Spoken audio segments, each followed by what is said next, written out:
अस्सलामुअलैकुम viewers, expose the disease में आप सब लोगों को वेलकम। आज हम जिस वीडियो लेक्चर को डिस्कस करेंगे उसका नाम है रेबीज़। आज हम रेबीज़ बीमारी को एक्सपोज करेंगे। देखिए, आप में से बहुत सारे लोग ऐसे होंगे जिसको कुत्ते ने काटा होगा। ऐसा ऐसा कुत्ता जिसमें मतलब वायरस हो, ऐसा कुत्ता जो वायरस से इन्फेक्टेड हो। ठीक है, अब उस कुत्ते की काटने से जो वायरस है वो उसके नर्वस सिस्टम पर, जो डॉग हमें काटता है उसके नर्वस सिस्टम पर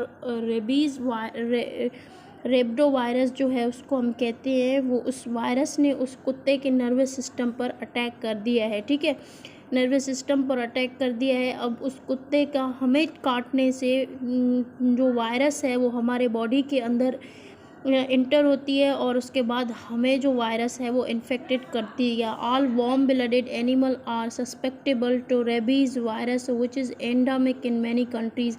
एक ऐसी बीमारी है जो एक इंसान से दूसरे इंसान में फैल जाए। The main reservoirs of this virus are wild animals. ऐसे वाइल्ड एनिमल्स वो हैं जिनमें ये वायरस पाया जाता है, वाइल्ड एनिमल्स। अब आप कहेंगे कुत्ता एक जंगली जानवर नहीं है।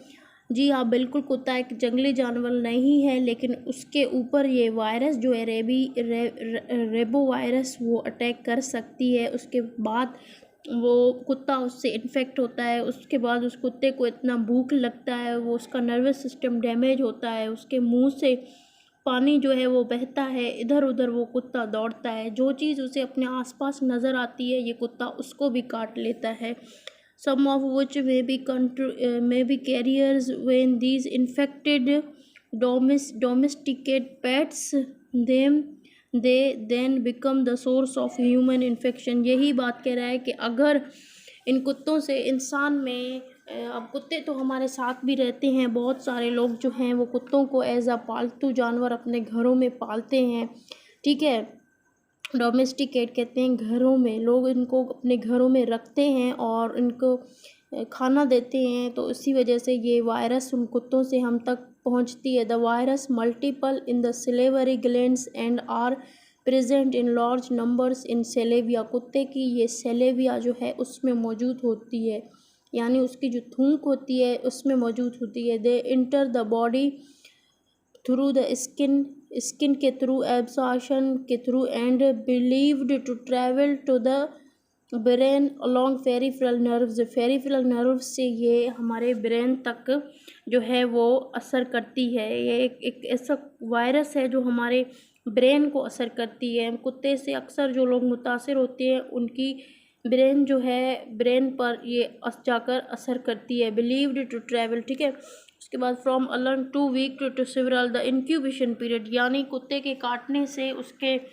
बीमारी होने के जो दौरानिया है उसको इंक्यूबेशन पीरियड कहते हैं। वो 2 वीक है, टू सिवरल मंथ्स भी हो सकता है। देखिए, बहुत सारे लोग ऐसे होते हैं जिनको कुत्ता काटता है, उस वक्त उनको पता नहीं चलता। बहुत सारा टाइम के बाद उनको पता चलता है कि उनको बीमारी हो गई है। वो टेस्ट कराते हैं, रेबीज़ आ गया, फिर उनको याद आ जाता है कि हाँ 2-3 मंथ पहले हमें कुत्ते ने काटा था। तो असल में ये वायरस है, ये हमारे नर्वस सिस्टम को डैमेज कर देती है। इसकी वैक्सीन है। जिस टाइम हमें कुत्ता काटे, ऐसा कुत्ता जिसमें ये वायरस हो वो हमें काटे, फ़ौरन हमें वैक्सीनेट कराना चाहिए बिटवीन ट्रैवल। उसके बाद and the brain, there is acute encephalitis with reflecting in distance virus travel between the sites of extensive and damage। ठीक है, उसके बाद involvement of the posterior root ganglia of peripheral nervous system की ganglia भी damage होती है। Causes meninges irritation, extreme हाइपोथेरेसिया, मतलब बहुत ज़्यादा उसे कुछ चीज़ अच्छा नहीं लगेगा, वो अपने आप ही इधर उधर फिरने लगेगा, उसे बेचैनी सी होगी, उसे कोई बात नहीं अच्छा लगेगा। तो ये भी एक वायरस की वजह से हो सकता है, जो वायरस ऑलरेडी कुत्ते पर अटैक कर चुका है। मसल स्पॉम एंड कन्व्यूलेटेड हाइपोथेरेसिया एंड ओवरफ्लोट्स ऑफ एक मिनट में दूसरा पोर्शन जो है वो आपको दिखा दूँ। overflows of saliva from the mouth due to painful spasm of the throat muscle that inhibits swelling. In the educated stages, in the advanced stages, muscle spasm may alter with rapid paralysis and death, usually due to respiratory muscle spasm. Not all the people exposed to virus contract rabies. In these who do, the mortality rate is high. अच्छा, अब देखें इस कुत्ते की rabies जो disease है, इसकी वजह से मौत भी हमारा वाक़या हो सकती है। बहुत सारे केसेस में बहुत सारे लोगों को जो है कुत्ते के काटने की वजह से उनकी मौत हो गई है। ये हमारे एरियाज़ में कॉमन है। अब देखें, जब समर की सीज़न होती है, पानी बहुत कम होता है, उस वक्त भी उस कुत्ते पर वो वायरस अटैक करता है और स्पेशली ये समर के मौसम में रेबीज़ होती है। ये हमारे ब्रेन को डैमेज कर देती है। अब इसकी ट्रीटमेंट की बात करें तो अल्हम्दुलिल्लाह इसकी जो ट्रीटमेंट है वो अवेलेबल है। वैक्सीन बाकायदा कराए जाते हैं। किसी को अगर ये कुत्ता काटे तो वो टाइम पर वैक्सीनेट होकर ख़ुद को इस डिज़ीज़ से प्रिवेंट कर सकता है। उसके अलावा अगर वो वैक्सीनेट नहीं करेगा तो उससे एक इंसान को कुत्ते के काटने से दूसरे इंसान में, तीसरे इंसान में ऐसे ही कम्युनिकेबल डिज़ीज़ है, एक पर्सन से दूसरे पर्सन में फैल कर हमारा जो बहुत सारा कम्युनिटी है उसमें भी ये डिज़ीज़ फैल सकती है।